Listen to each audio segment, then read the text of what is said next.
रहमानुर्रहीम। तलबा को खुश आमदीद आज के लेक्चर नंबर 39 में। और आज का हमारा टॉपिक है रेगुलर ग्रामर्स। तो हमने ग्रामर्स को काफ़ी डिटेल से पढ़ा है, ठीक है। उसमें हमने देखा कि ग्रामर क्या चीज़ होती है, उसके प्रोडक्शन रूल्स क्या होते हैं, उनका जो है फॉर्मेट क्या होता है। फिर हमने ये देखा कि जो CFG है हमारे पास कॉन्टेक्स्ट फ्री ग्रामर, तो उससे आप प्रोडक्शंस कैसे बनाएंगे किसी स्ट्रिंग्स के लिए, और यानी जिसको हम डेरिवेशंस भी कहते हैं। तो वो लेफ़्ट और राइट डेरिवेशन हो सकती है। ग्रामर की टाइप में एम्बिगुअस अनएम्बिगुअस ग्रामर्स होते हैं। ये सारी चीज़ें हमने पढ़ी।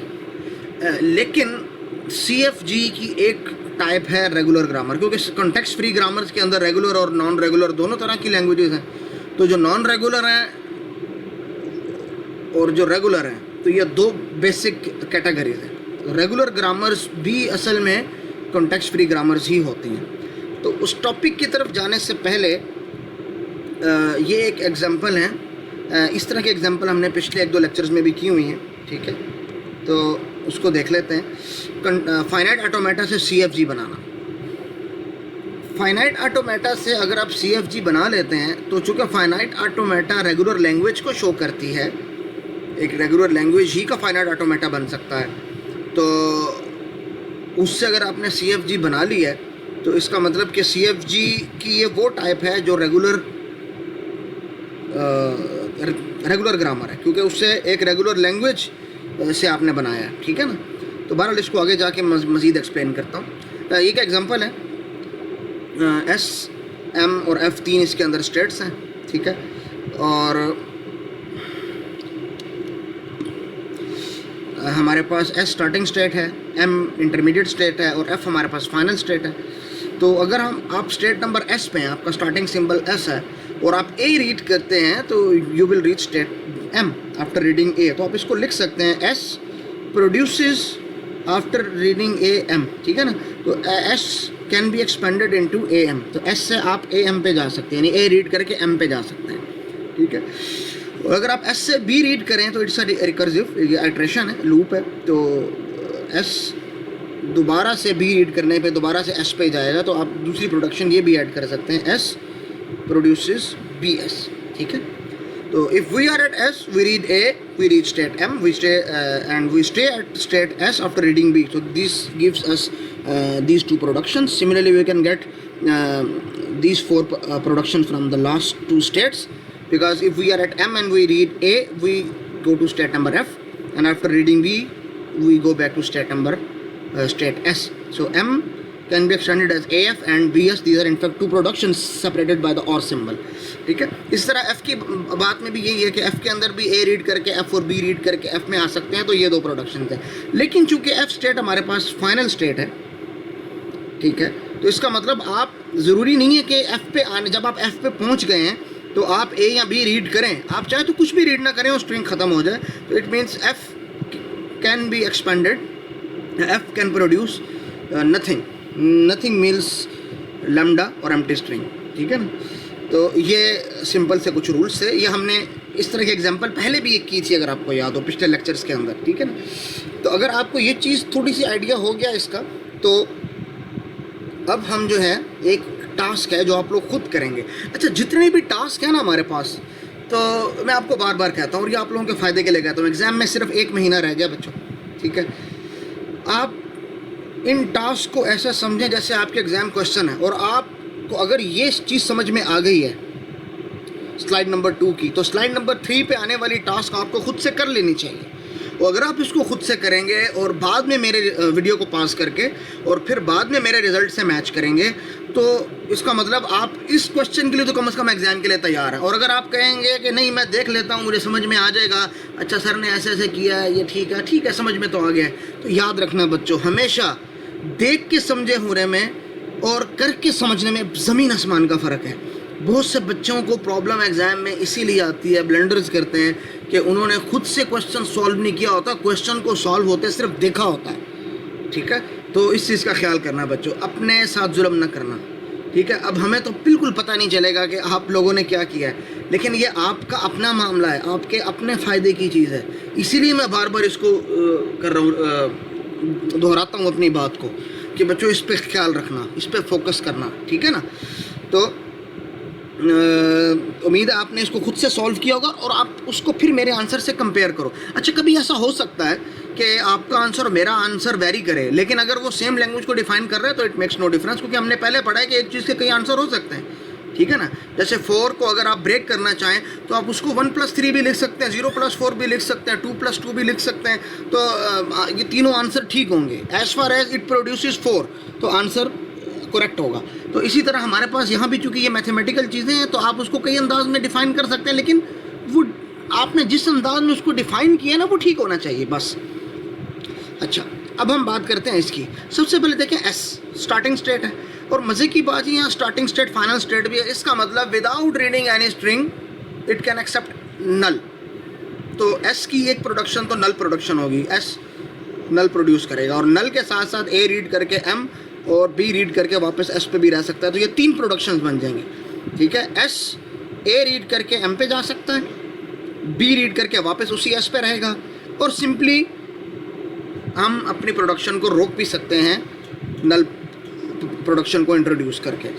जब भी प्रोडक्शन इस फॉर्म की होती है, इसमें एस लेफ्ट साइड पे होता है एरो के, और राइट साइड पे हमारे पास एम्प्टी होता है, तो इसको हम नल प्रोडक्शन कहते हैं। आपको पता है ये 3 प्रोडक्शन है, एक प्रोडक्शन नहीं है, लेकिन हमने तीनों को इकट्ठा और के सिंबल के साथ लिख दिया है। इनफैक्ट दीज आर 3 प्रोडक्शन, क्योंकि 3 पॉसिबिलिटीज़ थी यहाँ पे, एक ए के लिए, एक बी के लिए और एक एम टी के लिए, क्योंकि ये प्लस स्टेट भी थी। अच्छा, अब हम बात करते हैं एम की। तो एम चूँकि प्लस स्टेट भी है तो ऑफ कोर्स आपको नल प्रोडक्शन को इंक्लूड करना पड़ेगा, ठीक है।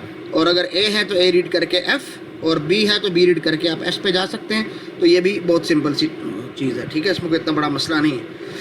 और आखिर में आ जाती है स्टेट नंबर एफ। तो स्टेट नंबर एफ चूँकि प्लस स्टेट नहीं है तो नल प्रोडक्शन तो इसके अंदर नहीं होगी। हाँ, ए और बी रीड करके वापस एफ पे आएंगे, और दोनों को इकट्ठा लिख नहीं सकते, अलग अलग लिखेंगे तो असल में टोटल 8 प्रोडक्शंस हो जाएंगी, 8 प्रोडक्शंस इस ग्रामर के अंदर, ठीक है। अच्छा, अगर ये चीज़ें आपको समझ में आ गई हैं तो अगर आपने देखा हो कि इस एग्जांपल में देखें आपके पास एक ख़ास पैटर्न है ग्रामर का। CFG तो किसी भी तरह से डिफ़ाइन की जा सकती है, लेकिन यहाँ पे एक ख़ास पैटर्न है, AM BS AF BS AF BF या MT। इसी तरह अब यहाँ पे भी देख लें AM BS और इस तरह कुछ MT, इसमें वो प्रोडक्शन है, ठीक है। तो ये ख़ास तरह की प्रोडक्शन है, ठीक है। यही थ्योरम नंबर 19 हमें कहता है, और ये जो ख़ास तरह की प्रोडक्शंस हैं इनके पैटर्न को ध्यान में रखिएगा, ये आगे चल के हम डिफाइन करेंगे कि all regular languages can be generated by CFGs। उसकी वजह ये है कि अगर आप इस डायग्राम में देखें, ये डायग्राम मैंने पहले बड़ी डिटेल से इसको पढ़ा हुआ है चॉम्स्की हायरार्की के अंदर, ठीक है, कि ये है दायरा ग्रीन वाला कॉन्टेक्स्ट फ्री लैंग्वेजेस का, जिसमें नॉन डिटर्मिनिस्टिक भी हैं और डिटर्मिनिस्टिक भी हैं। बहरहाल जो भी हों वो है हमारे पास कॉन्टेक्स्ट फ्री लैंग्वेजेस, ठीक है। अब कॉन्टेक्स्ट फ्री लैंग्वेजेस का एक सबसेट है। जब एक सर्कल एक बड़े सर्कल के अंदर होता है तो उसका मतलब छोटे वाला circle it denotes a subset, तो वो है रेगुलर लैंग्वेजेस का। इसका मतलब कि आपके पास जितनी भी रेगुलर लैंग्वेजेस हैं ये असल में कॉन्टेक्स्ट फ्री लैंग्वेजेस ही का सब पार्ट हैं। रेगुलर लैंग्वेज सारी की सारी कॉन्टेक्स्ट फ्री लैंग्वेजेस हैं, लेकिन कॉन्टेक्स्ट फ्री लैंग्वेजेस सारी की सारी रेगुलर लैंग्वेजेस नहीं हैं, ठीक है। जो रेगुलर लैंग्वेजेस कॉन्टेक्स्ट फ्री हैं, जो कॉन्टेक्स्ट फ्री लैंग्वेजेस रेगुलर हैं उसके अंदर डिटर्मिनिस्टिक और नॉन डिटर्मिनिस्टिक सेम है, क्योंकि DFA = NFA। लेकिन जो नॉन रेगुलर हैं जिनको ग्रीन पार्ट पे यहाँ से शो किया गया है उसके अंदर नॉन डिटर्मिनिस्टिक और डिटर्मिनिस्टिक में फ़र्क है, ठीक है। Regular languages are in fact a subset of context free languages. So every regular language is a context free language, but the converse is not true. Every context free language is not a regular language, क्योंकि उसमें कुछ non regular languages भी आती हैं, ठीक है। तो all regular languages are context free languages, ठीक है। अगर ये डायग्राम पहले से आपने पढ़ी हुई है और पिछले लेक्चर्स के अंदर हमने इसको बड़ी डिटेल से पढ़ा है तो आपको ये चीज़ समझ में, थ्योरम वैसी स्टेटमेंट वैसी समझ में आ जाएगी। अब आ जाते हैं थ्योरम नंबर 20 की तरफ कि कौन सी कॉन्टेक्स्ट फ्री ग्रामर के बारे में हम कंफर्म कह सकते हैं कि वो रेगुलर है अगर उसकी प्रोडक्शन इन 2 टाइप्स में से किसी एक टाइप पे है। If all the productions in a given context free grammar fit one of the following forms, then the language generated by this CFG is in fact a regular language. ठीक है, और वो दो फॉर्म्स कौन सी हैं कि लेफ़्ट साइड पे तो हमेशा आपको पता है एरो के नॉन टर्मिनल ही होता है, तो वो तो असल में बात को नहीं, असल में तो ये राइट साइड पे क्या होगा, या तो एक कंप्लीट वर्ड होगा यानी स्ट्रिंग होगा, वर्ड आपको पता है क्या होता है, ऐसा स्ट्रिंग जो लैंग्वेज का पार्ट है, या आप इसको स्ट्रिंग ही समझ लें वर्ड के बजाय यहाँ पे, ठीक है, और वो यानी इसमें कोई नॉन टर्मिनल टर्मिनल्स होंगे सारे वर्ड्स में, ठीक है, इसमें कोई वेरिएबल नहीं होगा। तो या तो राइट साइड पे सारे के सारे टर्मिनल्स हों, और या टर्मिनल्स हों या एम्प्टी हो, एम्प्टी भी को भी हम टर्मिनल के तौर पे शुमार कर लेते हैं, तो हम एम्प्टी को यहाँ पे इंक्लूड कर रहे हैं, या वो सेमी वर्ड हो। अच्छा, सेमी वर्ड क्या होता है और वर्ड क्या होता है, ठीक है, सेमी वर्ड और वर्ड का तो हमें समझ में आ गई क्या होता है।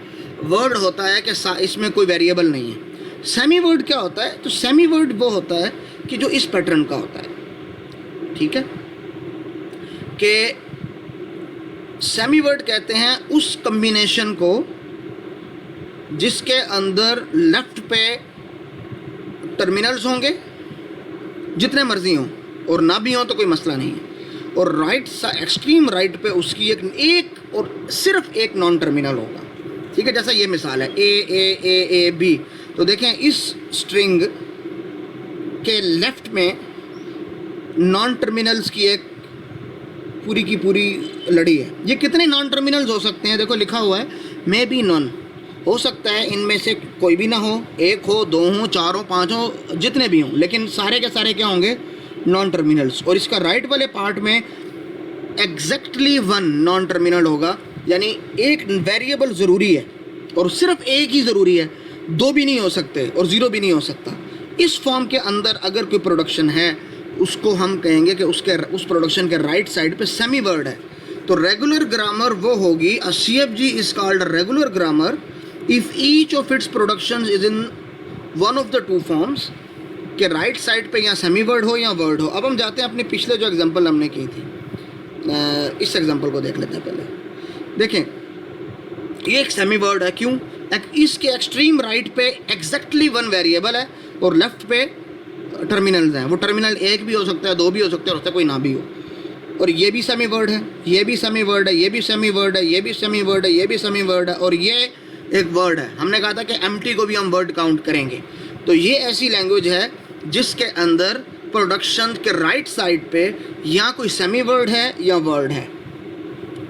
यहाँ भी देख लें, ये 6 सेमी वर्ड्स हैं और आखिर में ये 2 वर्ड्स हैं, क्योंकि हमने पहले बात की है कि द वर्ड में बी एम्प्टी, ठीक है, नल स्ट्रिंग ये हो सकता है। अच्छा, एक चीज़ और याद रखें कि ये ज़रूरी नहीं है कि अगर कोई लैंग्वेज इस फॉर्म में नहीं है तो वो रेगुलर ना हो। यहाँ एक छोटी सी कन्फ्यूजन होगी आप देखें, हम ये बात कर रहे हैं कि कोई लैंग्वेज अगर इस पैटर्न पे होगी तो वो रेगुलर होगी, कोई इस पैटर्न पे नहीं है तो ये ज़रूरी नहीं है कि वो नॉन रेगुलर हो।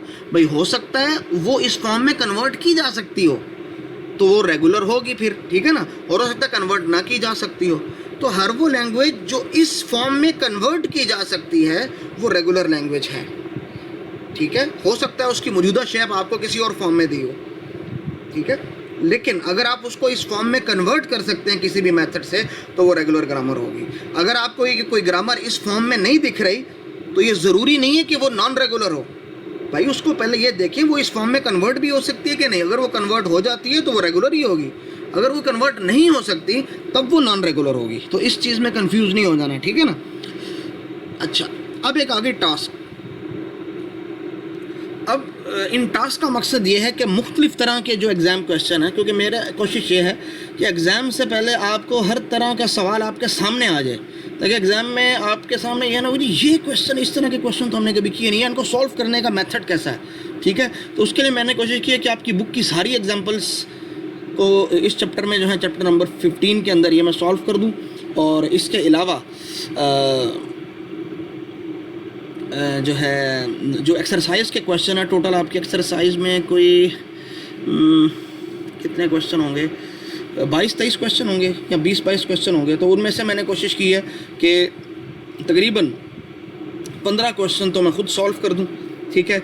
3-4 क्वेश्चन आपको होमवर्क के लिए दे दिए और 2-3 क्वेश्चन हमने छोड़े, ठीक है, ताकि आपको हर तरह के क्वेश्चन का आइडिया हो जाए, क्योंकि एग्जाम में ज़ाहिर है वो क्वेश्चन नहीं आएगा जो बुक का है या जो मेरी एग्जाम्पल का है, तो आपके सामने से एक दफ़ा चीज़ें सारी गुजर जाएं, ताकि ऑफ कोर्स आप लेक्चर के बाद कह सके कि हमने ये टॉपिक पढ़ा है, और सेमेस्टर के एंड में आपने कह सके जी हमने ऑनलाइन लेक्चर्स होने के बावजूद कुछ ऑटोमेटा पढ़ा है, कुछ थोड़ी बहुत हमें समझ आई है इसकी, ठीक है ना, जो आपको अगले इंशाल्लाह ताला कंपाइलर कंस्ट्रक्शन के अंदर काम आएगा। चलें, draw an equivalent transition graph for this. अच्छा, आपको पता है कि transition graph is equal to F A, तो अगर आप इसका सिर्फ एफ ए भी ड्रा कर देते हैं तब भी सही, लेकिन याद रखें ट्रांजिशन ग्राफ ज़्यादा इजी होते हैं एफ एज की निस्बत, ठीक है। तो अगर आपको उसने ट्रांजिशन ग्राफ कहा है तो इसका मतलब वो आपसे कह रहा है कि ये एक रेगुलर लैंग्वेज है, इसलिए तो आप उसका ट्रांजिशन ग्राफ बना सकेंगे, ठीक है। तो आप पहले देखें क्या ये रेगुलर के पैटर्न में भी है कि नहीं। अगर नहीं है तो पहले आपको उसको रेगुलर के पैटर्न में करना पड़ेगा, तभी आप उसका ट्रांजिशन ग्राफ बना सकेंगे। तो ये रेगुलर के पैटर्न में है, क्योंकि ये एक सेमी वर्ड है, क्योंकि देखें एक्सट्रीम राइट पे एक वेरिएबल है और उससे पहले कुछ नॉन वेरिएबल्स हैं यानी टर्मिनल्स हैं, और ये भी सेमी वर्ड है, और ये तो वैसे ही एम्प्टी प्रोडक्शन है, तो नल प्रोडक्शन एक नल स्ट्रिंग को वर्ड हम काउंट करते हैं, ठीक है ना। तो इसके लिए सबसे पहले तो आपको देखिए आपको एक स्टार्टिंग स्टेट चाहिए, जो यहाँ पे एस है तो ऑफ कोर्स हमारे पास एस होगी, और उसको हमने प्लस माइनस स्टेट कहा है। क्यों?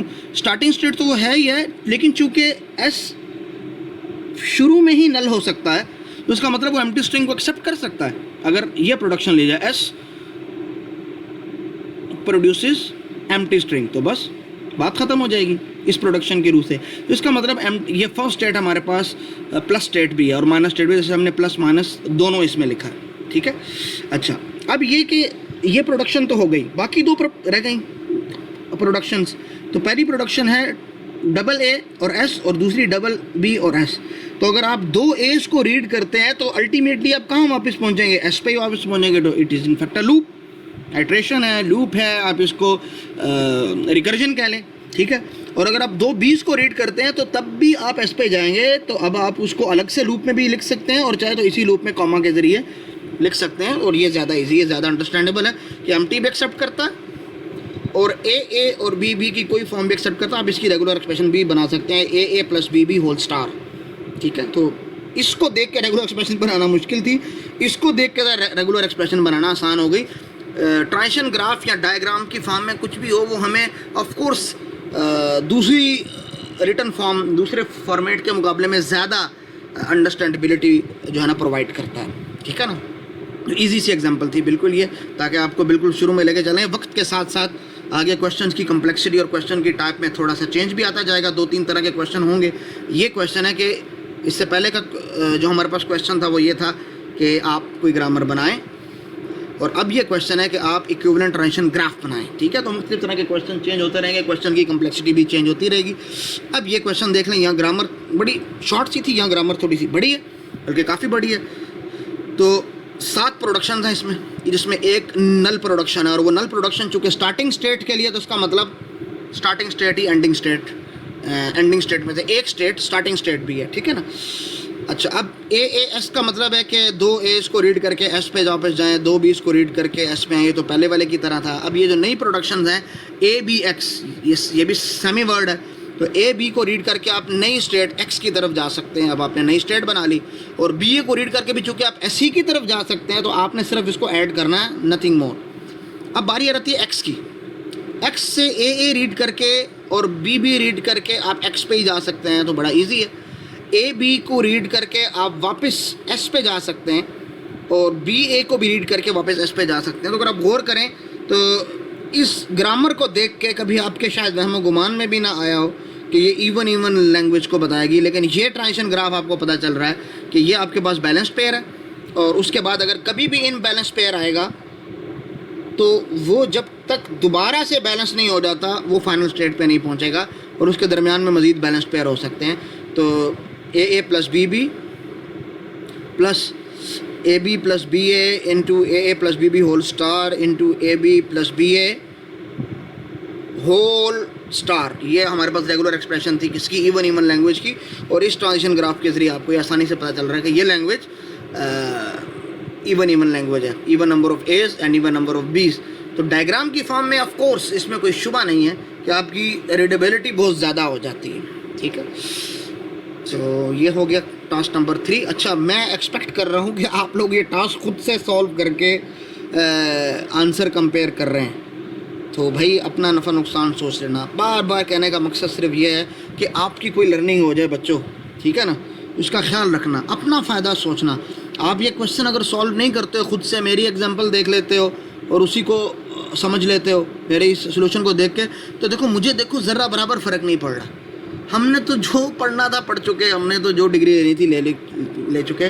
लेकिन बेटा आपकी अंडरस्टैंडिंग के लिए ज़रूरी है, आप लोगों के कैरियर्स बनने हैं। और आप लोगों को अगर कैरियर की फ़िक्र करें, आप लोग तो इल्म सिर्फ इसलिए थोड़ी हासिल करते हैं, कोई टूल इसलिए थोड़ी सीखते हैं कि उसके आपने कोई फ़ायदा होगा। आप तो इल्म को तो एक कोई भी कोई चीज़ जो लर्निंग मटेरियल उसको तो बंदा वैसे भी शौक़ से सीखता है, ठीक है ना। तो आप इस तौर पे हमेशा मत सीखा करो कि जी ये सिर्फ मैं अपने जो है कैरियर बिल्ड कर रहा हूँ। आप इस तौर पे भी सीखा करो कि ऑफ कोर्स मुझे कोई चीज़ सीखने को मिल रही है, ठीक है ना, चाहे वो काम आती है कि नहीं आती, लेकिन चलो टाइम सीखने में ही गुजर रहा है ना, फजूल तो नहीं गुजर रहा।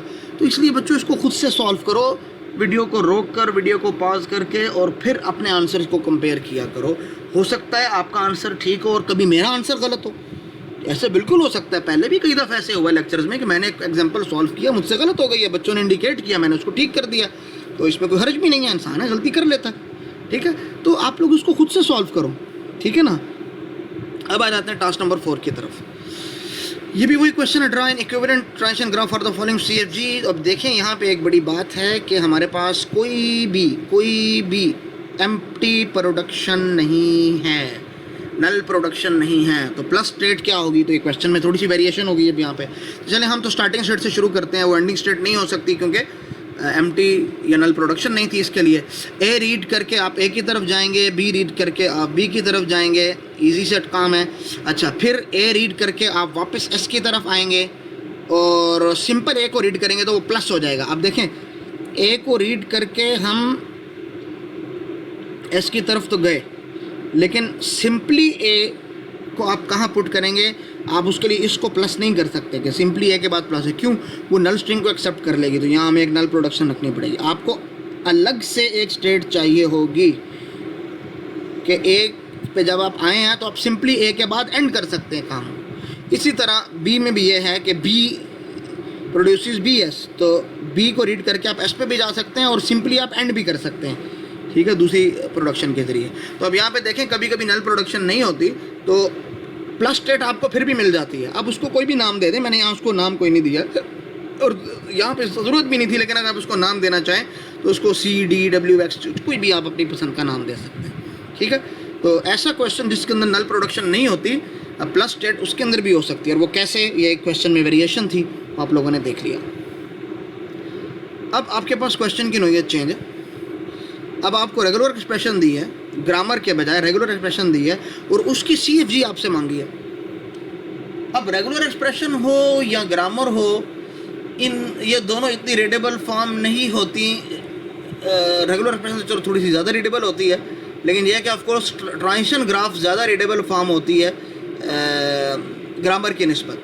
तो ग्रामर बनाने से पहले अगर तो इतनी इंसाइट आपको है तो आप लोग सीधी इससे ग्रामर बना लें, लेकिन बाज़ दफ़ा क्वेश्चन मुश्किल होते हैं, इतनी ज़्यादा इंसाइट नहीं होती। उसका मेथड ये होता है आप इनके दरमियान एक ट्रांसलेटर सा रख लें। क्या ट्रांसलेटर, ट्रांजिशन ग्राफ को, कि मैं इसका ट्रांजिशन ग्राफ बनाता हूँ इस रेगुलर एक्सप्रेशन का, और उससे मुझे ग्रामर बनाना बहुत ईजी हो जाएगा, बजाय ये कि मैं इससे सीधी ट्रांसलेशन करूँ, इसको ट्रांसलेट करूँ किसी भी रेगुलर कॉन्टेक्स्ट फ्री ग्रामर में, ठीक है। तो देख लेते हैं। अच्छा, ये देखें, ये एम्प्टी एक्सेप्ट करता है, ठीक है, ये एम्प्टी एक्सेप्ट करता है, स्टार्टिंग स्टेट या एंडिंग स्टेट है। उसके बाद ए को कितनी दफ़ा भी रिपीट किया जा सकता है और बी को भी, उनको कोई भी पॉसिबल कम्बिनेशन, तो असल में ए प्लस बी होल स्टार आ जाएगा, आपको आइडिया हो गया। अब देखें इस फॉर्म से आप ग्रामर आसानी से जनरेट कर लेंगे। क्यों, स्टार्टिंग स्टेट एंडिंग स्टेट है तो एस एक नल प्रोडक्शन होगी।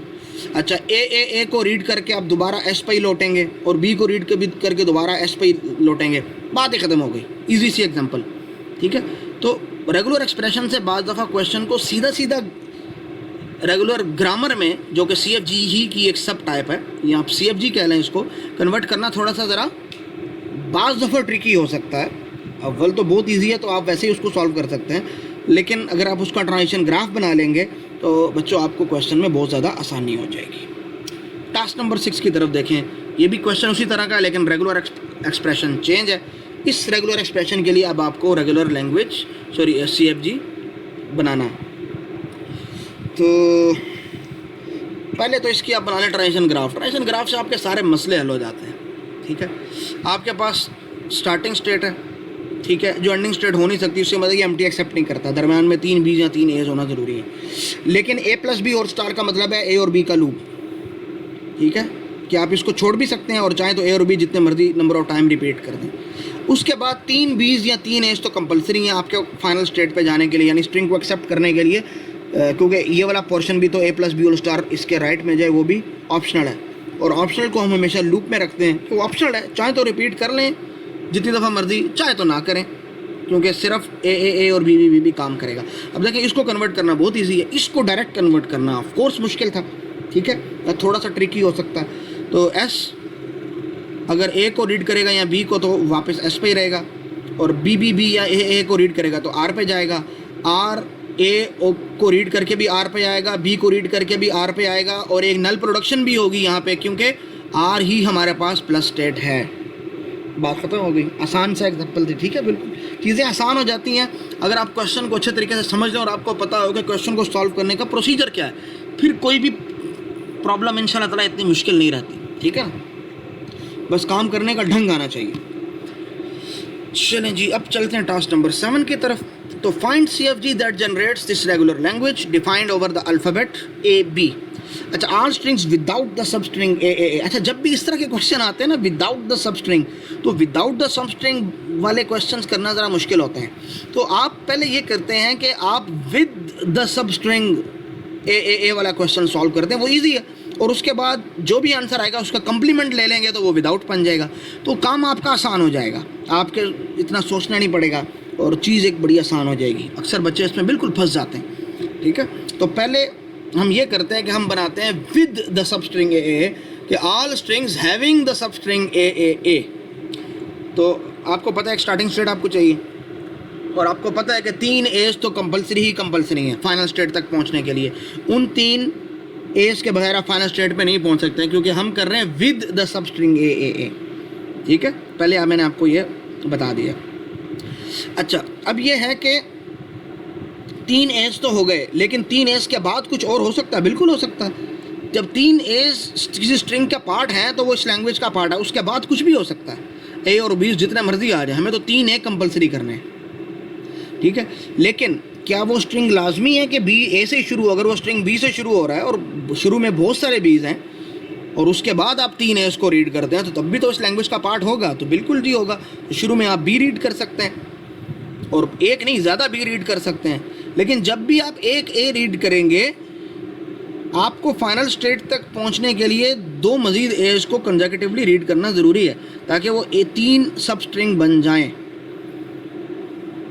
ठीक है, A। तो फाइनल स्टेज तक पहुंचने के लिए आपको 3 A's तो ज़रूरी है। 3 A जब तक आप रीड नहीं करेंगे आप फाइनल स्टेट पे नहीं पहुंच सकते। इस वजह से हमने ये किया। अच्छा, हो सकता है हमने शुरू A से ही किया हो स्ट्रिंग हमारा, लेकिन उसके बाद एक B आ गया हो। हमने कहा जी एक B नहीं ज़्यादा B आ जाएं, लेकिन जब भी फाइनल स्टेट पर से पहुंचना है तो उसको 1, 2, 3 कंसेक्यूटिव A's ज़रूरी हैं, ये होंगे। अच्छा ठीक है, हो सकता है एक A के बाद दूसरा A आए और फिर एक B आ जाए। हमने कहा जी कोई बात नहीं, फाइनल स्टेट तक हम उसको इसी स्टेट की तरफ ले जाएंगे। फाइनल स्टेट तक पहुंचने के लिए उसको 1, 2, 3 A's ज़रूरी हैं। ठीक है, ये तो था ऑल स्ट्रिंग्स विदाउट, नहीं, with the substring A। ठीक है, इसमें फाइनल स्टेट तक आप तब तक नहीं पहुंच सकते जब तक आप 3 कंसेक्यूटिव A's को रीड ना कर लें। ये बनाना विदाउट के मुकाबले में ज़्यादा आसान था। अब हम इसका कॉम्प्लीमेंट ले लेंगे तो हमारे पास विदाउट का आंसर आ जाएगा। ठीक है, कॉम्प्लीमेंट कैसे लेना होता है? देखिए आपके पास फाइनल स्टेट कौन सी है? सिर्फ ये, और नॉन फाइनल स्टेट ये 4 है। आप फाइनल स्टेट को नॉन फाइनल स्टेट और नॉन फाइनल स्टेट्स को फाइनल स्टेट कर दें, आपके पास कॉम्प्लीमेंट आ जाएगा। पहले ही एक्सेप्ट कर रहा है जब 3 A कंसेक्यूटिव आए तब। अब जब आप प्लस को नॉन प्लस और नॉन प्लस को प्लस कर देते हैं तो अब ये हर उस जगह पर रुकेगा जहाँ 3 कंसेक्यूटिव A's नहीं है। जब 3 कंसेक्यूटिव A's आ जाएंगे तो उसके बाद जो मर्जी आ जाए ये स्ट्रिंग एक्सेप्ट नहीं होगा। तो ये है all the strings without the सब स्ट्रिंग ए। तो ये एक ऐसी टेक्निक है जिसके ज़रिए आप विदाउट वाले क्वेश्चन बड़ी आसानी से सॉल्व कर सकते हैं। अगर आप उसको वैसे सॉल्व करेंगे तो आपका जो है ना आपको समझ ही नहीं आएगी उसको कैसे सॉल्व करना है, ठीक है ना। अच्छा, अब हमने इसकी बनानी है CFG। तो CFG बनाना तो इसके आसान है। पहले वाली स्टेट ही हमारे पास चूँकि फाइनल स्टेट है तो एम्प्टी यानी नल प्रोडक्शन भी होगी, और S से A रीड करके R और B रीड करके आप V पे जा सकते हैं। जहाँ तक R की बात है, चूँकि वो प्लस स्टेट है तो नल प्रोडक्शन उसमें भी रहेगी, A रीड करके T और B रीड करके V पे जा सकते हैं। और T भी हमारे पास एक प्लस स्टेट है तो नल प्रोडक्शन इसमें भी रहेगी, A रीड करके U और B रीड करके V पे जा सकते हैं। U वाली स्टेट का यहाँ पर फ़ायदा नहीं है, अगर आप चाहें तो उसको रिमूव भी कर सकते हैं। उसकी वजह ये है कि वो उसकी एक्सपेंशन कभी ख़त्म नहीं होगी, क्योंकि U हमेशा एक्सपेंड होगा AU या BU में, फिर वो दोबारा से AU या BU में होगा, तो वो कभी ख़त्म नहीं हो सकता, ठीक है। तो वो सारी बात है, कोई स्ट्रिंग बनाएगा नहीं, तो आप उसको चाहें तो अपने CFG में शामिल करें, चाहें तो ना करें, इट मेक्स नो डिफरेंस, ठीक है। लेकिन ये बिल्कुल एक ये U वाली जितने भी प्रोडक्शन हैं ये बिल्कुल फजूल सी प्रोडक्शन है, ये कभी भी कोई स्ट्रिंग बनाएंगी नहीं, ठीक है।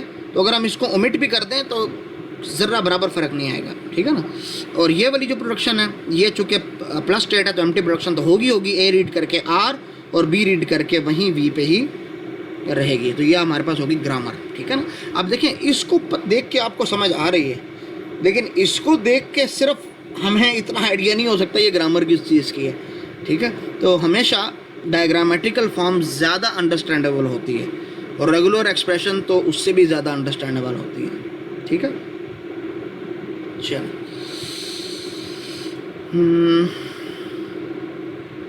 Task number 8।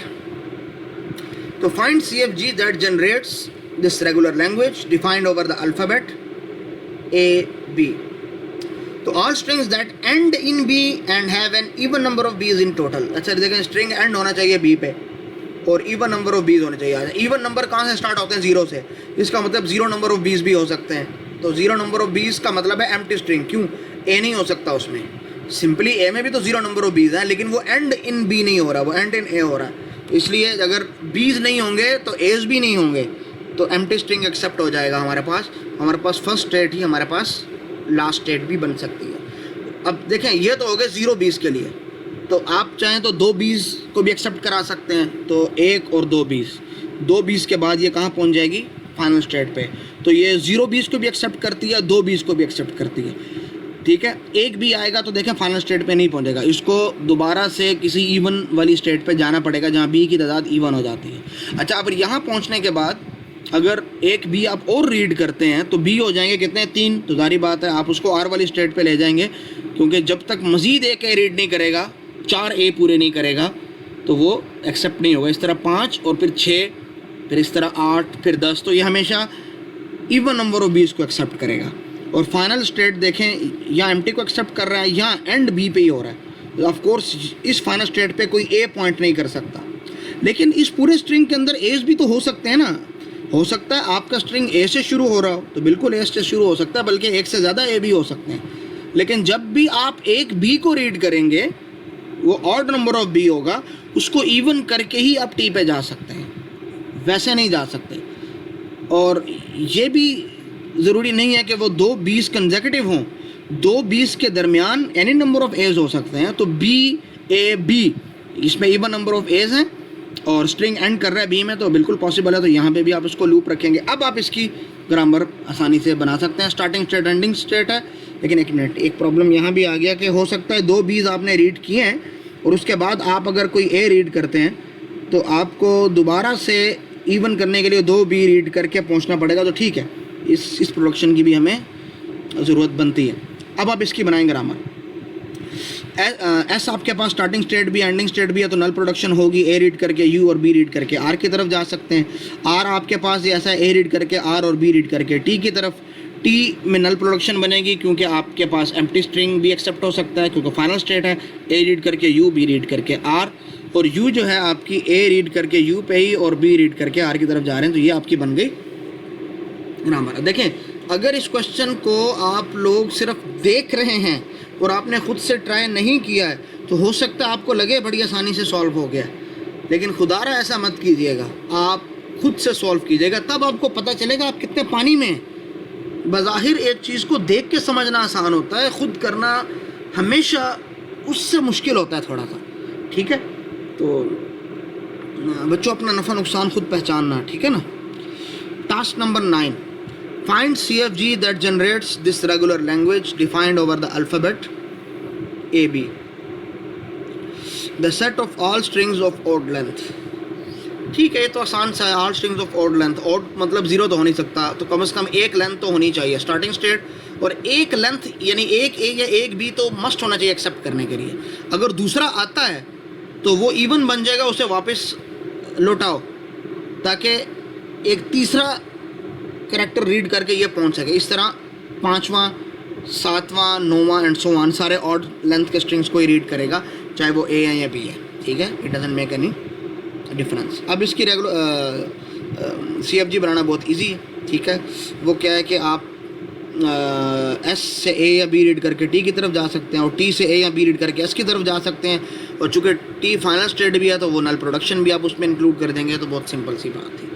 क्वेश्चन नंबर 10,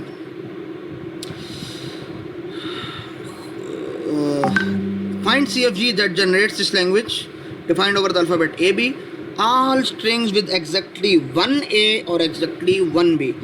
अच्छा, डिस्क्रिप्टिव बाज़ दफ़ा लैंग्वेज जब डिस्क्रिप्टिव फॉर्म में लिखी होती है तो उससे हमें चीज़ों को एग्जैक्ट आइडिया हो नहीं रहा होता, या आइडिया हो भी रहा होता है तो उसकी अंडरस्टैंडिंग का लेवल वो नहीं होता जब हम उसको किसी और फॉर्म में रिप्रेजेंट ना कर दें। तो अगर हम इसकी रेगुलर एक्सप्रेशन बना लें तो हमारा मसला बड़ा हल हो जाएगा, बड़ा आसान हो जाएगा कि भाई एग्जैक्ट या तो एक A होगा या एक B होगा। तो देखिए, एग्जैक्टली 1A का मतलब है कि A अगर आएगा तो सिर्फ एक दफ़ा B जितने मर्जी हो, और एग्जैक्टली 1B का मतलब है कि अगर B आ रहा है तो सिर्फ एक दफ़ा A जितने मर्जी हो। तो ये एक्सप्रेशन बनेगी इसकी कि या तो उसमें एक A होगा B जितने मर्जी हो, या एग्जैक्टली 1B होगा A जितने मर्जी हो। इन दोनों में से कोई एक फॉर्म है। ऐसा नहीं हो सकता कि 2 A's या 2 B's किसी के अंदर जमा हो जाए। या तो एक A होना कंपलसरी है या एक B होना कंपलसरी है, ठीक है। इन दोनों में से एक चीज़ तो एक दफ़ा आनी चाहिए, ठीक है। तो हमने कहा रेगुलर एक्सप्रेशन बनानी, तो मसला हल हो गया हमारे पास, ठीक है। यहाँ एक छोटी सी ट्रिक है। ये ट्रिक आपको शुरू ही में या A स्टार या B स्टार चाहिए, आप उसको एक ही स्टेट पे लूप की फॉर्म में नहीं लिख सकते, क्योंकि उस सूरत में आगे जाने के लिए आपके पास 4 कम्बिनेशन हो जाएंगे जो आपके पास पॉसिबल नहीं, आपके पास सिर्फ 2 ही कम्बिनेशन पॉसिबल है, ठीक है। आप इसको ट्राई कर लीजिएगा बगैर इस नल एजेस के, ठीक है।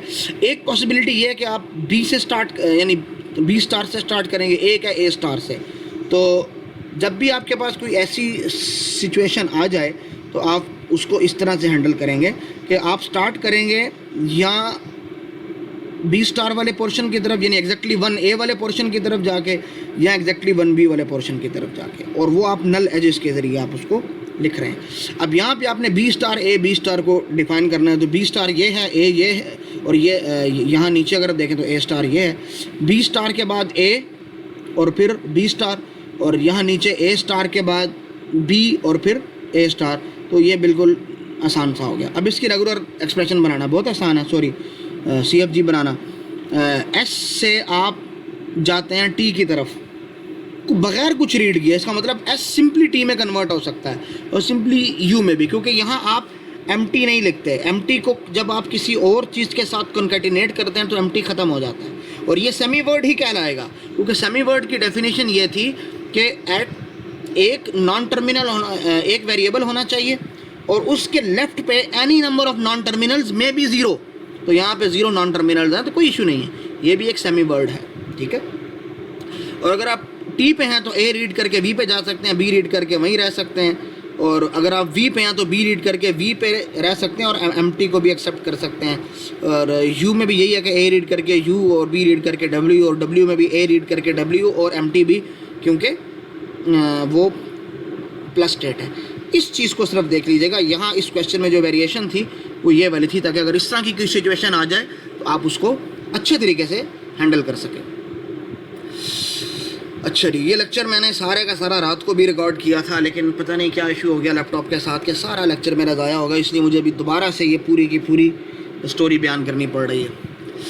Task number 11 for the following CFG find regular expression. अच्छा, अब आपका क्वेश्चन चेंज हो गया, अब आपको रेगुलर एक्सप्रेशन बनानी है जो इस लैंग्वेज को बनाएगा। आपको पता है ये इतनी रीडेबल फॉर्म नहीं है, आप इसका पहले ट्रांजिशन ग्राफ बनाएंगे या फाइनाइट ऑटोमेटा बनाएंगे और उसके बाद अगर आप इसकी CFG रेगुलर एक्सप्रेशन बनाएंगे तो काम आपका आसान हो जाएगा।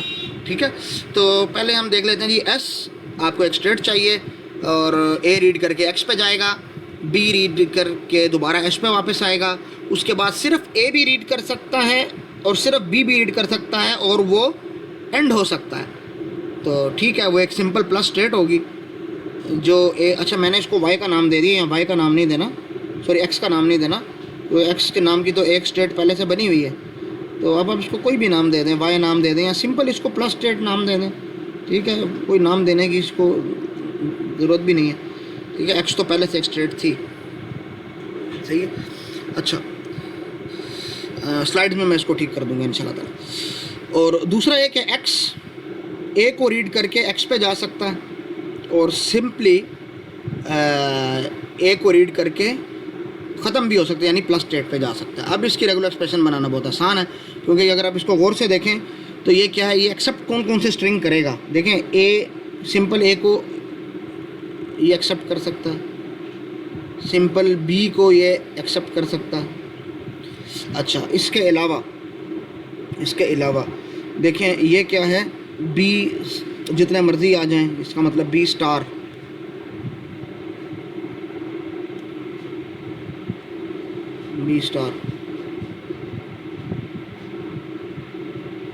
और उसके बाद ए स्टार ए, तो ए स्टार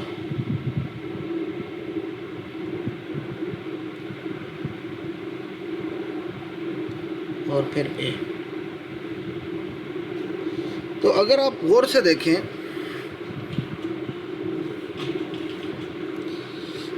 इसके अलावा ये देखें, ये बी बहुत से हो सकते हैं और 2 एस कंपलसरी हैं। ठीक है। अच्छा, अगर हो सकता है बी बहुत से हों और उसके बाद एक ए हो, तो बी स्टार ए को भी एक्सेप्ट करेगा, ये बी स्टार ए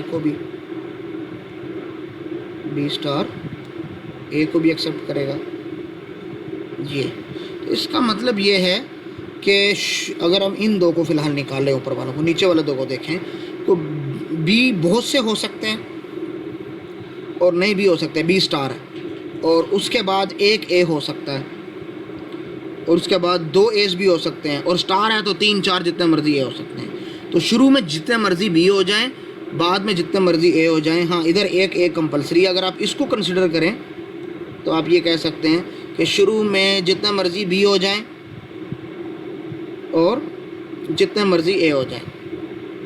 ठीक है, बी स्टार और ए स्टार। तो any number of b's followed by any number of a's, तो उसमें ए खुद ही आ जाएगा। एनी नंबर ऑफ बीज मतलब बी कुछ भी नहीं है, और एनी नंबर ऑफ एज में एक ए है, तो कोई मसला नहीं है। ठीक है ना। तो any number of b's followed by any number of a's, तो इसको बी स्टार ए स्टार का हम नाम देख सकते हैं। लेकिन एक इशू है इसमें। इशू इसमें यह है कि ये जो रेगुलर एक्सप्रेशन है, इसमें एम्प्टी भी जनरेट हो रहा है और ये लैंग्वेज एम्प्टी जनरेट नहीं करती है। ठीक है, इसीलिए हम इसको बी स्टार ए स्टार के बजाय हमें इसको थोड़ा सा चेंज करना पड़ेगा। ये लगता है हमने गलत कर दिया है। ठीक है, यानी इसमें not including the null string है, तो यहाँ तो हमारे पास नल स्ट्रिंग आ रहा है। ठीक है, हमें इसको थोड़ा सा चेंज करना पड़ेगा। हमें इसको चेंज क्या करेंगे, हम लिखेंगे ये सिंपली ए को भी एक्सेप्ट कर सकता है, ए, और सिंपली ये बी को भी एक्सेप्ट कर सकता है। ठीक है, ये तो हो गया हमारे पास इस लाइन से। ये ए को भी एक्सेप्ट कर सकता है, सिंपली बी को भी एक्सेप्ट कर सकता है। ठीक है, उसके बाद हम कहते हैं कि ये B star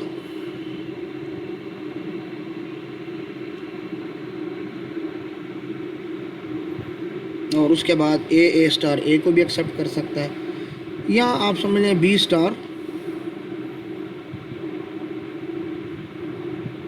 A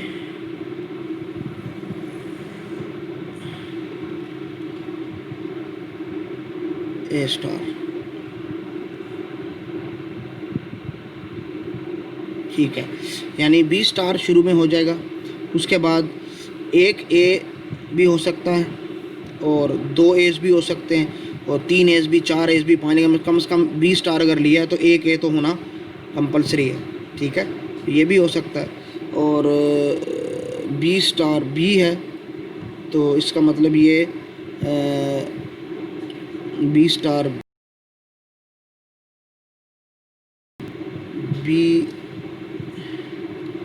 B into B star भी कैलकुलेट कर सकता है। ठीक है, ठीक है, तो ये इस वाली लैंग्वेज को एक्सेप्ट कर रहा है। तो एनी नंबर ऑफ बीज और एनी नंबर ऑफ एज हैं, लेकिन यहाँ आपको लिखना ज़रूरी है कि एक्सक्लूडिंग द नल स्ट्रिंग आपके पास इसमें शामिल नहीं है। तो देखिए, उस एक की वजह से हमें बाकी सारी चीज़ों को बयान करना पड़ा। मैं कोशिश करूँगा स्लाइड के अंदर इसका सिंप्लीफाइड वर्जन कोई लिख दूँ, तो सिंप्लीफाइड वर्जन से ये होगा कि इतनी लंबी आपको रेगुलर एक्सप्रेशन लिखनी नहीं पड़ेगी। ठीक है ना, आप खुद भी इसको करके देख लीजिएगा। असल में एक छोटी सी गलती की वजह से हमारी ये सारी रेगुलर एक्सप्रेशन चेंज हो गई। मैं इसको अभी इंशाल्लाह ताला ठीक करके रिकॉर्डिंग के बाद अपलोड कर देता हूँ, इसका ठीक वाला वर्जन। ठीक है, आसान सा मसला है। अच्छा, अब आ जाएंगे टास्क नंबर 12 की तरफ कि for the following CFG find the regular expression that define the same language. तो रेगुलर एक्सप्रेशन इसके लिए हमें बनानी है। ठीक है, देख लेते हैं हम। तो सबसे पहले हमें एस है, एस स्टैंड्स फॉर BS। ठीक है, और AX और सिंपली B तो आपको एक प्लस स्टेट की तरफ जाना है। X stand for BX, AS और सिंपल A तो आपको इसकी तरफ आना है। ठीक है, तो अब आप देखें कि ये कौन कौन सी लैंग्वेज को एक्सेप्ट कर सकता है। तो ये है उसकी रेगुलर एक्सप्रेशन। ठीक है, रेगुलर एक्सप्रेशन क्या है हमारे पास कि यहाँ तो देखें माइनस से प्लस स्टेट तक पहुँचने के लिए आपके पास रास्ते कौन कौन से हैं। एक तो ये कि आप सिंपल B को रीड करें। देखें, एक B यानी इधर एम्प्टी स्ट्रिंग तो एक्सेप्ट नहीं करेगा, तो एक B या B स्टार A रीड करना तो ज़रूरी है। ये हिस्सा बगैर स्टार के है और इसी को आप कई दफ़ा रिपीट कर सकते हैं कि आप B का स्टार देखें, B का स्टार क्योंकि आपने इसके एंड में अब स्टार लगाया है, तो मतलब B का स्टार या AB स्टार A का स्टार, तो B का स्टार। ठीक है, और आखिर में यहाँ पे B या AB star A B star A B star A या आखिर में B स्टार A। ठीक है, आप रीड कर सकते हैं। तो बड़ी इजी सी लैंग्वेज थी, ये भी इतना मुश्किल नहीं था इसके लिए भी। ठीक है, जब ये चीज़ बन जाती है ट्रांजिशन ग्राफ या फाइनाइट ऑटोमेटा, तो रेगुलर एक्सप्रेशन बनाना हमारे लिए काफ़ी ईजी हो जाती है इसके लिए। टास्क नंबर 13, इसके लिए भी रेगुलर एक्सप्रेशन ही बनानी है। ठीक है, तो हम इसको देख लेते हैं कैसे बनेगी। S एम्प्टी हो सकता है। ठीक है, एम्प्टी को एक्सेप्ट कर सकता है क्योंकि नल प्रोडक्शन है। A को रीड करके S, AB को रीड करके BS, BA को रीड करके भी S और BB को रीड करके भी S पे पहुंचा जा सकता है। ठीक है, तो काम तो बहुत आसान हो गया। ठीक है, ये AA plus AB plus BA plus BB whole star है क्योंकि AA BB BA और BB का कोई भी कम्बिनेशन हो सकता है। इवन लैंग्वेज है ये। ठीक है, इवन नहीं, सिर्फ इवन लैंग्वेज है, यानी कि इसमें number of length of the string even रहेगी। A और B का खुद से इवन रहना ज़रूरी नहीं है और एम्प्टी को भी एक्सेप्ट कर सकता है ये। ठीक है, 14 for the following CFG find regular expression that defines the same language. तो इसको भी हम देख लेते हैं ये कौन सी लैंग्वेज को बनाएगा। S एक्सपेंड होता है AB में और BA में भी, और चूँकि एम्प्टी स्ट्रिंग भी था तो इसी वजह से इसको हमने प्लस भी लिख दिया। अब A से AS और B से BS। अच्छा, ये इसका एग्जांपल तो बन गई और हमें थोड़ी बहुत समझ भी आना शुरू हो गया, लेकिन अगर इसको हम मज़ीद सिंप्लीफाई कर लेना तो हमें आसानी हो जाएगी। वो ये कि देखें, S से आप A रीड करके अल्टीमेटली B रीड करते हैं और B रीड करके अल्टीमेटली A रीड करते हैं, तो इसको आसानी से इस तरह लिख सकते हैं कि AB या BA, और आप इसको मज़ीद इन दोनों को इकट्ठा लिख दें तो आप ये लिख सकते हैं। तो अब आपका काम आसान हो गया, AB plus BA whole star. ठीक है, तो बाज़ दफ़ा आप ट्रांजिशन ग्राफ को जितना सिंप्लीफाई कर देते हैं, और आपको पता है सिंप्लीफाई कैसे करना है, हमने पहले लेक्चर्स में पढ़ा हुआ है कि एक एक एज को या एक एक नोड को आप स्टेट को आप रिमूव करते हैं और पैरेलल एजेस को प्लस के ज़रिए लिखते हैं, जैसे यहाँ पे लिखा प्लस के ज़रिए, और जो एडजेसेंट एजेस होते हैं एक ही तरतीब के अंदर, उनको आप जो है कॉन्केटिनेशन के ज़रिए लिखते हैं। तो ये उसी तरतीब को हमने फॉलो किया जो हमने पहले स्टडी की हुई है। लेक्चर का नंबर अभी मुझे याद नहीं है, आप लोग उसको देख लीजिएगा। ठीक है, टास्क नंबर 15 तो इसकी भी आपने रेगुलर एक्सप्रेशन ही उसने आपसे मांगी है। तो आप पहले इसको ड्रा करके देख लेते हैं। ये एस से ए बी बन सकता है और बी ए भी बन सकता है। फिर ये जो ए है इससे ए बी भी बन सकता है और A B, simple A B, वो आपकी प्लस स्टेट हो जाएगी। और ये जो बी है, बी से आप बी रीड करके ए की तरफ जा सकते हैं और सिंपल बी को रीड करके आप स्ट्रिंग को ख़त्म भी कर सकते हैं। ठीक है, तो अगर आप देखें यहाँ पे तो ये कई तरीक़ों से स्ट्रिंग बन सकते हैं। पहले तो हम ये देखते हैं, अगर आप ए से शुरू करेंगे तो क्या बन सकता है कि ए बी बन सकता है, इस तरह ए बी ए बन सकता है, ए बी बन सकता है, ए बी ए बन सकता है और इस तरह के। ठीक है, यानी अल्टरनेटिव अगर आप ए से शुरू करें तो कम से कम स्ट्रिंग की लेंथ 2 होनी चाहिए और अल्टरनेटिव अल्फ़ाबेट्स का कोई भी स्ट्रिंग बन सकता है, A B A B A B A B A B A B A कुछ भी बन सकता है। और सिमिलरली अगर आप बी से शुरू करें तो बी ए बन सकता है और इस तरह बी ए बी बन सकता है, बी ए बन सकता है, बी ए बी बन सकता है और इस तरह कुछ भी बन सकता है। अब ये 2 कैटेगरीज हो गई, एक जो वो जो ए से स्टार्ट हो रही है, दूसरी वो जो बी से स्टार्ट हो रही है। इसमें भी 2 टाइप्स हैं। कुछ ऐसी हैं जो इवन है, जैसे ये ग्रीन वाली, देखिए इनकी लेंथ इवन है, इसकी लेंथ भी इवन है। कुछ ए से शुरू होने वाले ऐसे हैं जिनकी लेंथ ऑड है। इसी तरह जो बी से शुरू होने वाले भी कुछ ऐसे हैं जो इवन है और कुछ ऐसे हैं जो ऑड है। हम सबको आसानी से अलग अलग डिफ़ाइन कर सकते हैं, तो एक बड़ी सी रेगुलर एक्सप्रेशन बन जाएगी। इवन वालों के लिए क्या हो जाएगी, हमारे पास जो ए से स्टार्ट हो रहे हैं, ए बी तो एक कंपलसरी है, उसके बाद ए बी का कोई भी पॉसिबल कम्बिनेशन, और ऑड के लिए ए बी ए तो कंपलसरी है, उसके बाद बी ए का कोई भी पॉसिबल कम्बिनेशन। जो बी से स्टार्ट हो रहे हैं वो बी ए और उसके बाद इवन के लिए बी ए का कोई भी पॉसिबल कम्बिनेशन, तो 4 6 8 इस तरह। और अगर ऑड है तो बी ए बी और उसके बाद मज़ीद ए बी जितने भी लग सकते हैं। तो इसको अगर आप इस तरह से क्लासीफाई कर लेंगे तो बाज़ दफ़ा एक टफ़ क्वेश्चन बड़ा इजी हो जाता है। ठीक है, अगर आपने ख़ुद से सॉल्व किया तो आपको थोड़ा सा अंदाज़ा होगा कि ये कैसे सॉल्व हो रहा होगा, और अगर आपने सिर्फ एग्जांपल देखी है और सिर्फ मुझे सॉल्व करते देखा तो आप समझेंगे बहुत ईजी है ये। ठीक है, इसलिए ख़ुद से सॉल्व करो बच्चों, आपको क्वेश्चन की कीमत का अंदाज़ा हो जाएगा, क्वेश्चन किस कॉम्प्लेक्सिटी का है। ठीक है ना। अब आ जाते हैं क्वेश्चन नंबर 16 की तरफ, task number 16। For the following CFG find regular expression that defines the same language. ठीक है, तो S स्टैंड्स फॉर AS और फिर BX, ये तो आसान है। फिर सिंपल A ये आपकी प्लस स्टेट हो जाएगी। इस तरह X स्टैंड्स फॉर AX और BY और सिंपल A, ये भी आसान हो जाएगी।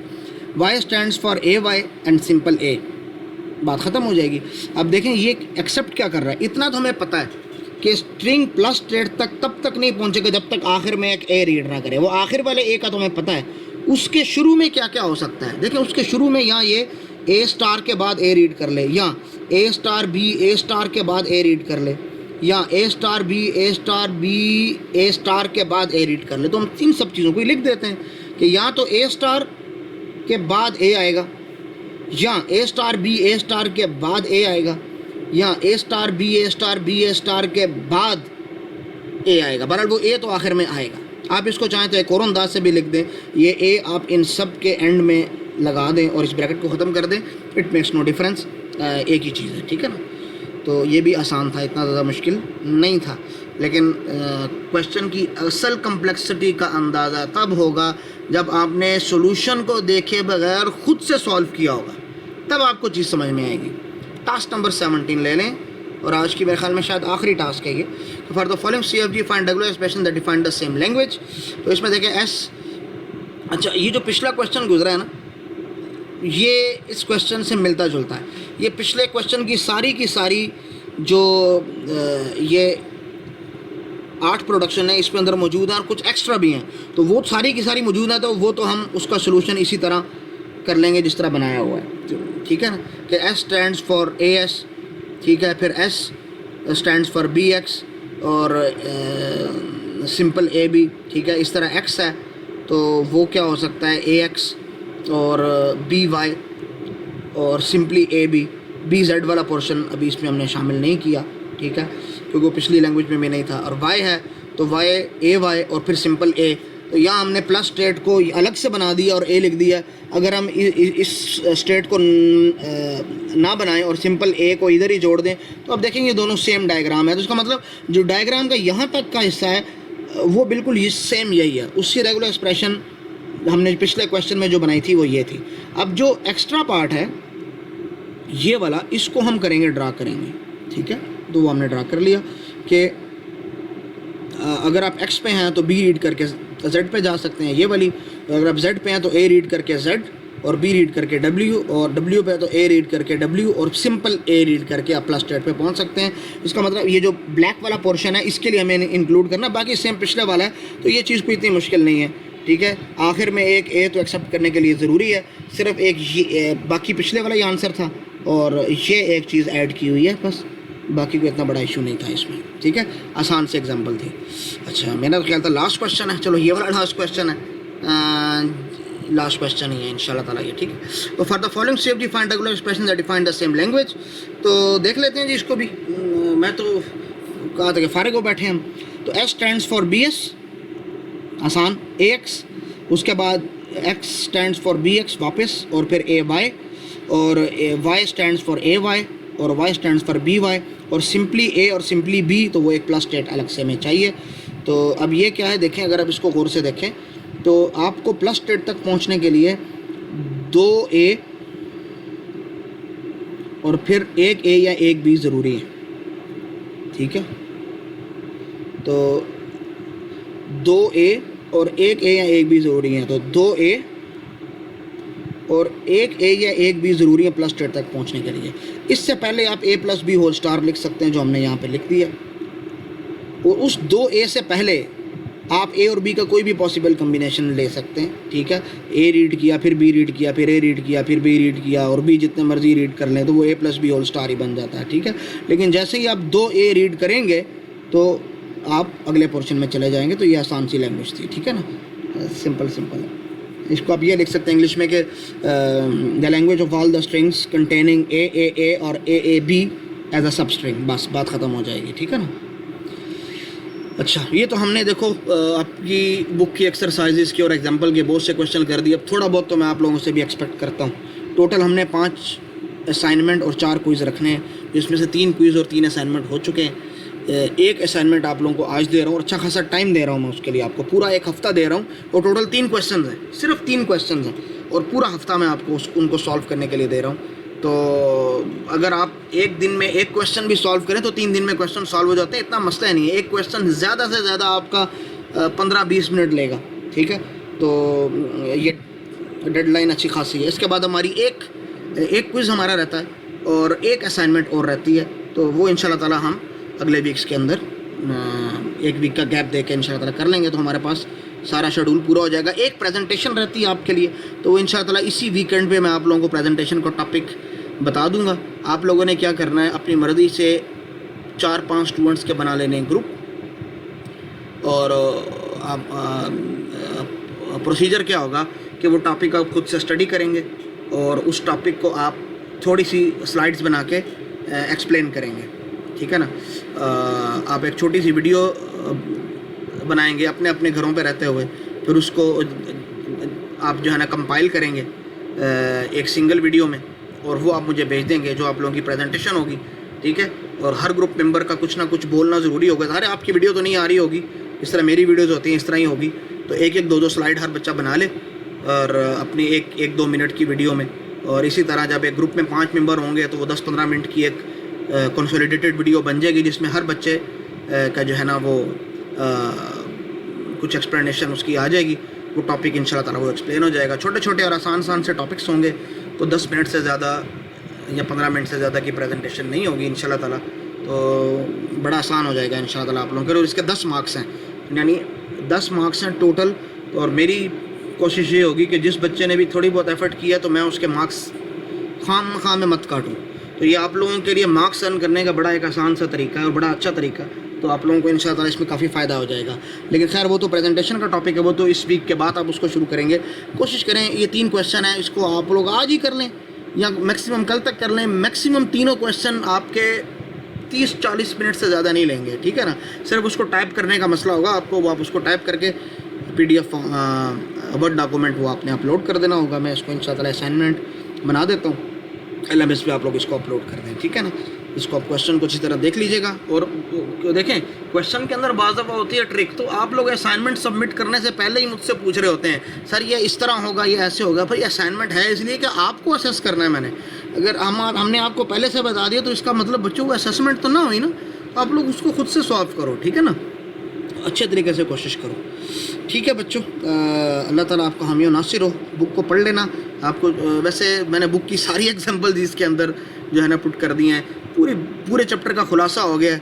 अगर आप चैप्टर को नहीं भी पढ़ते, अगर आप चैप्टर को यानी अगर आप पढ़ भी लेंगे तो हार्डली 1 या 2 एक्स्ट्रा पॉइंट आपको मिलें, बट तो बाकी हर चीज़ मैंने आपको बता दी अल्हम्दुलिल्लाह। इस चैप्टर के अंदर जो भी थी सब कुछ इन 30 स्लाइड्स के अंदर आ चुका है। और टोटल जो एक्सरसाइजेस थी वो सारी वो तकरीबन उसमें 15 क्वेश्चन तो मैंने खुद सॉल्व कर दिए हैं और 2-3 क्वेश्चन आपको सॉल्व करने के लिए दिए हैं, 1-2 हैं जो हमने छोड़ दिए हैं। तो ख्याल रखिएगा, ठीक है ना, घरों में रहिएगा, ख्याल रखिएगा, पेपरों की तैयारी अच्छे तरीके से कीजिए और अपने अल्लाह से ताल्लुक़ मजबूत कीजिए। अपने नए टूल्स को, नए स्किल्स को सीखने में इस वक्त को जो है ना यूटिलाइज़ करें। अगर वक्त नहीं मिल रहा तो अपने कोर्स को अच्छे तरीके से करें, वक्त ज़ाया ना करें, ठीक है। वालिदैन की दुआएं लें, उनकी खिदमत करें, ये बहुत बड़ा मौका है आपके पास। नहीं तो वैसे वालिदैन को टाइम देने का इतना, फैमिली को टाइम देने का इतना मौका नहीं मिलता। फैमिली बॉन्डिंग अपनी अच्छी रखें, ठीक है ना, क्योंकि सिला रहमी के बारे में अल्लाह के नबी सल्लल्लाहु अलैहि वसल्लम ने बहुत कुछ फरमाया